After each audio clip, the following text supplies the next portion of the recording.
Wakil Sekjen PKB Saiful Huda menyebut keputusan PKS mengusung Anies Baswedan Sohibul Iman di Pilkada Jakarta sebagai langkah blunder. Penilaian blunder itu disebabkan langkah yang diambil PKS berpotensi membuat partai-partai lain enggan berkomunikasi. Sedangkan saat ini PKS masih butuh setidaknya 4 kursi untuk bisa mengusung Anies Sohibul di Pilgub Jakarta. Di sisi lain, Huda juga menilai ada kegamangan dari pengusungan Anies Sohibul, di mana sebelumnya PKS mengusung Sohibul sebagai cagup, namun selang beberapa hari berganti Anies sebagai cagup dan Sohibul menjadi cawagup. Model memborong begini, memborong figur untuk partai yang tidak memenuhi dan tidak punya golden ticket, menurut saya bahaya itu. Ya bisa bahaya dektul, bisa nggak dapat teman mitra koalisi. Pernyataan PKB soal blundernya PKS mengusung Anies Sohibul ditanggapi Presiden PKS Ahmad Syaiqo. Ia menegaskan pengusungan pasangan aman alias Anies Sohibul Iman sebagai ikhtiar PKS. Ia juga meminta Anies untuk bersama-sama mencari teman koalisi untuk memuluskan pencalonan Anies Sohibul di Pilgub Jakarta. Sendiri menilai Sohibul Anies ini tuh cukup berbahaya dan bahkan bisa menghambat koalisi dengan yang lain. Itu menurut nggak ada bahaya-bahaya, semuanya aman soal. aman. Ya. Dengan siapa aja koalisi Jakarta? Ya koalisi Jakarta belum dengan siapa-siapa, ini justru kita tawarkan pada partai-partai yang lain ya, agar supaya pasangan ini bisa disupport dan didukung bersama. Merespons langkah PKS yang sudah mengusung Anies Baswedan Sohibul Iman di Pilgub Jakarta, Ketua DPP PDI Perjuangan Komarudin Watubun mengatakan partainya tak ingin terburu-buru mendeklarasikan pasangan calon yang akan diusung di Pilkada Jakarta. Menurutnya banyak hal yang dikalkulasi partai sebelum menetapkan nama kandidat, selain menunggu momentum politik yang tepat. Ya kita bicara soal urusan politik ini kan soal momentum dan sesuatu yang segala sesuatu bisa terjadi, ya. Jadi semua masih bergulir, kan masih 1 bulan lebih lagi, jadi tidak usah cepat-cepat. Masih bulan Agustus toh. Oke. Tapi masih menjajaki nama Pak Anies atau enggak sih PDI sebenarnya? Semua nanti masih diskusi, lihat mana yang terbaik, ya silakan. Setelah dipasangkan dengan Pak Sohibul juga masih tetap ada radar Mas Anies masuk di PDIP. Kalau yang disuruh kita pergi, pasti orang bicara politik juga urusan kepentingan toh. Jadi pasti ada kalkulasinya. Tapi gimana? Usai mengusung pasangan Anies Baswedan Sohibul Iman untuk maju di Pilgub Jakarta, PKS kini dihadapkan dengan tantangan mencari teman koalisi. Akankah manuver PKS mengunci Anies sejak dini ini sebagai langkah yang tepat atau malah akan membuat PKS tidak punya teman koalisi? Lalu masihkah PDI Perjuangan tertarik mengusung Anies setelah dipinang PKS? Kami akan diskusikan ini bersama dengan para narasumber. Bergabung saat ini Wakil Ketua Majelis Syuro PKS Hidayat Nur Wahid, lalu politisi PDI Perjuangan Masinton Pasaribu, dan Kepala Departemen Politik CSIS Arya Fernandes. Selamat sore Bapak-Bapak sekalian, Assalamualaikum, apa kabar? Selamat sore. Waalaikumsalam. Selamat sore, Bung. Terima kasih seluruhnya sudah hadir bersama kami. Dibilang PKB ini langkah blunder, Pak Hidayat. Apa sebetulnya membuat akhirnya PKS PD langsung memasangkan Anies dengan Pak Sohibul untuk maju di Pilgub DKI? Ya, blunder atau tidak blunder itu kan pasti sudah dikalkulasi ya. Dan dari beragam tokoh yang tadi menyampaikan pendapatnya kan di situ bisa ditangkap tuh. Ada yang berpendapat lebih baik lebih cepat mengumumkan supaya kita mempunyai waktu lebih leluasa untuk sosialisasi. Tadi kan Sekjen PAN mengatakan begitu. Kalau yang lain-lain mengatakan ya tidak harus cepat-cepat, ya itu masing-masing punya kalkulasi. Tapi apakah blunder atau tidak, ya PKS kan juga bukan partai kemarin sore. Kita sudah terbiasa juga untuk mengkalkulasi beragam hal apakah ini perlu untuk kita sampaikan atau belum perlu untuk kita sampaikan. Tapi yang jelas ketika PKS kemarin belum segera mengumumkan, PKS juga dicurigai ini ada deal tertentu dengan pihak-pihak yang lain, bahkan ada yang mengatakan ini kemudian sudah masuk angin gitu ya, sehingga kemudian PKS difitnah. Padahal memang ajuan dari DPW PKS Jakarta untuk mengusung Pak Anies dan kader dari PKS itu sejak tanggal 25 Mei. Artinya sudah cukup lama PKS untuk kemudian mempertimbangkan siapa yang akan dimajukan oleh PKS. Dalam konteks ini adalah Pak Anies bagaimana disusulkan oleh DPW Jakarta dan kemudian wakilnya dari kader PKS. Dalam konteks ini adalah Pak Sohibul Iman. Dan sesungguhnya kan kita tidak sedang mengunci Pak Anies untuk menjadi bagian dari PKS. Bahkan waktu itu kawan dari PKB malah mengatakan bisa menerima Sohibul Iman sebagai calon wakil gubernur asalkan Pak Anies bukan kader PKS. Nah, sebenarnya kan di situ. Kalau kemudian PKB mendukung Pak Anies sebagai calon gubernur, kawan-kawan yang lain mendukung Pak Anies sebagai calon gubernur, kan memang Pak Anies bukan dari PKS. Nah, kalau kemudian mereka setuju Pak Anies sebagai calon gubernur, ya sudah kan berarti mereka tinggal ambil Pak Anies sebagai kader mereka dan kemudian calon wakil gubernurnya dari PKS. Jadi tidak ada yang borong-borongan di situ gitu loh. Oke. Bang Masinton, ini udah langsung dipasangkan Pak Anies dengan Pak Sohibul Iman oleh PKS. Dari PDIP masih memasukkan nama Pak Anies dalam radar jadi cagup yang diusung oleh PDIP atau jangan-jangan pindah ke lain hati nih? Ya, tentu setiap partai politik memiliki caranya masing-masing lah ya, bagian dari strategi partai politik tersebut, dan kami menghormatin sikap dan pencalonan Pak Anies dan Pak Sohibul yang disampaikan oleh PKS. Nah, tentu fenomena di DKI Jakarta ya, hasil pemilu 2024 ini, pemilu legislatif, itu tidak satupun partai politik yang bisa memenuhi syarat untuk mendaftarkan pasangan calon gubernur dan wakil gubernur secara sendiri-sendiri, maka diperlukan kerjasama partai politik. Nah, tentu ya bagi kami PDI Perjuangan ya pertama ya ada nama-nama kader dari internal, kemudian juga dari eksternal yang itu dari proses penjaringan kami. Kader alternatifnya siapa kira-kira yang mau diusung nih nanti dari PDIP? Nah, kemudian dari proses penjaringan tadi itu disampaikan ke DPP, kalau dari kader internal ada Pak Basuki Cahayapurnama, ada nama Bu Risma, dan ada nama Pak Pramono, dan ada nama kader lainnya begitu ya, yang disampaikan ke DPP PDI Perjuangan. Dan kemudian dari eksternal ya satu diantaranya ada nama Pak Anies Baswedan. Nah, apakah PDI Perjuangan kemudian dengan pencalonan pengumuman dari PKS tadi yang memasangkan dengan kadernya, apakah menutup pintu penjaringan tadi terhadap Pak Anies? Ya tentu bagi kami tidak langsung otomatis untuk menutup pintu itu, tetap nama Pak Anies ada dalam kotak penjaringan kami. Nah, tentu proses penyaringannya nanti ada di DPP sebelum diputuskan siapa yang akan diusung. Nanti. Baik, Bung Arya, kalau Anda melihat ini langsung ada nama Anies Sohibul dipasangkan oleh PKS, ini bisa menghambat atau ngeblok komunikasi politik partai lain dengan PKS, atau ada faktor lain sebetulnya yang bisa menghambat itu? Ya baik, pertama gini, dalam setiap pilihan-pilihan politik itu tentu mengandung dua hal ya. Yang pertama dia mengandung peluang, dan yang kedua tentu dia mengandung risiko.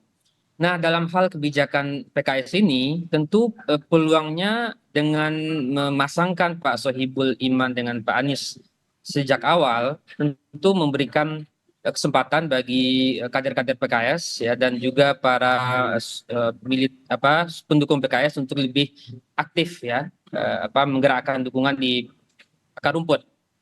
Tapi pada saat yang sama tentu dia mengandung risiko juga. Nah, risikonya tentu adalah bisa saja ini menutup kemungkinan mempersulit negosiasi di antara partai-partai koalisi lainnya, terutama partai-partai yang mungkin punya peluang akan berkoalisi dengan Pak Anies ya, bisa PDIP atau bisa PKB atau Nasdem ya. Nah, PKB atau Nasdem ya. Nah, kalau kita lihat mana di antara peluang dan risikonya yang lebih besar, menurut saya saat ini sepertinya risikonya lebih besar dibandingkan peluang yang bisa didapatkan. Gitu. Oke, kalau begitu apakah kemungkinan untuk membuat poros baru ini bisa saya lanjutkan lagi pertanyaan saya sebelumnya?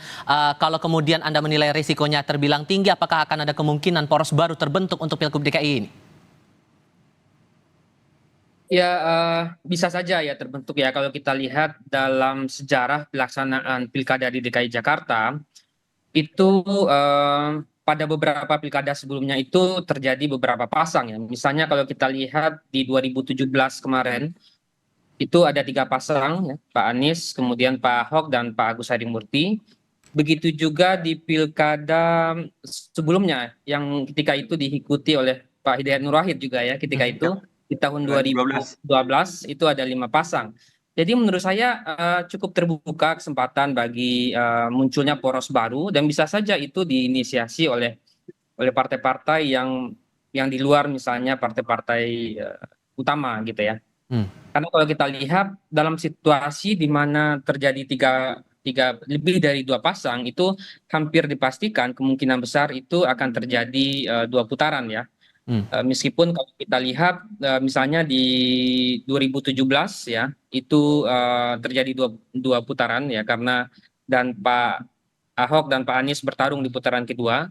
Begitu juga di 2012 terjadi 2 putaran, Pak Fauzi Bowo dan Pak Jokowi bertarung di putaran kedua, karena memang di Pilkada DKI berbeda dengan pilkada-pilkada lain di Indonesia yang dia menganut 50% plus 1.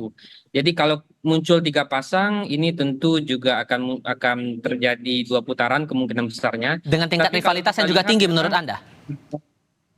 rivalitasnya juga tinggi, tapi sekarang saya lihat memang ada indikasi yang kuat. Sepertinya kalau kita lihat pembicaraan di antara partai-partai politik, sepertinya Oke. Potensi untuk hanya 2 pasang cukup tinggi gitu ya. Oke. Bang Masinton, ini kan sisa 2 bulan lagi lah kira-kira. Kalau kemudian poros ketiga ini dimunculkan, apakah sudah sempat terpikir juga, dan sudahkah ada komunikasi lebih lanjut yang dilakukan oleh PDIP ke parpol lain? Ya, tentu yang sedang dibangun dan dilakukan oleh PDI Perjuangan saat ini adalah membangun komunikasi ya dengan partai-partai politik lain. Karena ini juga tidak mudah begitu ya. Artinya bahwa saat ini belum ada yang partai politik yang memegang golden ticket automatically memenuhi syarat 20% itu untuk mengajukan, maka perlu intensitas komunikasi. Dan hari ini situasinya masih sangat cair lah ya. Artinya kalau mengkomunikasikan ke partai politik itu kan juga nanti bicara tentang siapa figur bersama yang akan diusung dan dipasangkan sebagai pasangan calon gubernur dan calon wakil gubernurnya. Nah tentu bagi kami adalah membangun komunikasi itu menjadi sangat penting ya sebagai partai politik dengan teman-teman partai politik lainnya agar bisa nanti secara bersama-sama mengusung pasangan calon gubernur dan calon wakil gubernur sesuai dengan syarat perundang-undangan. Nah, dengan PKS sudah ada komunikasi belum nih? Dengan PKS ya komunikasi informal lah ya. Kita masih ya, kalau saya sama Pak Hidayat umpamanya ya kalau ketemu sama-sama di ini ya komunikasi informal antar kader lah begitu. Tapi kalau secara kelembagaan nanti kan akan ditindaklanjutin secara kelembagaan PDI Perjuangan DKI Jakarta atau juga DPP PDI Perjuangan dengan teman-teman PKS kalau nanti siapa yang sudah pas untuk diusung sebagai pasangan calon gubernur maupun pasangan calon wakil gubernurnya seperti itu. Ini sudah berani mengunci nih Pak Hidayat, Anies Sohibul, apakah sudah ada komunikasi juga dengan PDI Perjuangan soal pasangan ini, Pak Hidayat? Mengunci itu kan multitafsir juga ya, termasuk juga tentang risiko gitu. Tahun 2017 ketika kami maju dalam Pilgub waktu itu, risikonya kan tinggi banget tuh. PKS dengan Gerindra, di sana ada Pak Ahok didukung oleh partai-partai besar kan. Kami mengambil risiko dan ternyata malah menang. Gitu kan. Dan sekarang ini menurut saya belum ada koalisi yang kemudian bisa dikatakan tadi akan ada koalisi baru. Kan belum ada koalisi-koalisi sekarang, belum selesai semuanya. Semuanya masih dalam proses, dikatakan oleh Bang Masinton tadi, sedang ada komunikasi politik antar semua pihak. Bang Arya Fernandes juga saya yakin juga tadi mengatakan demikian. Jadi sekarang ini prosesnya memang sedang saling berkomunikasi, saling menjajaki, sehingga nanti apakah akan terbentuk 3 koalisi atau bahkan hanya 2 koalisi, itu semuanya serba terbuka. Tapi PKS merasa yakin bahwa bisa berkoalisi dengan PDI Perjuangan di Pilgub DKI? Ya, dulu kita juga pernah berkoalisi di Pilgub Jawa Timur, bahkan PKS mendukung calon dari PDIP yaitu Mbak Putih Guntur Soekarno Jadi kalau dulu PKS mendukung calonnya PDIP, kenapa sekarang PDIP nggak bisa mendukung calonnya PKS kan? Gitu tuh suatu hal yang mungkin saja gitu ya. Di Pilgub Sulawesi Selatan juga PDIP mendukung calonnya PKS.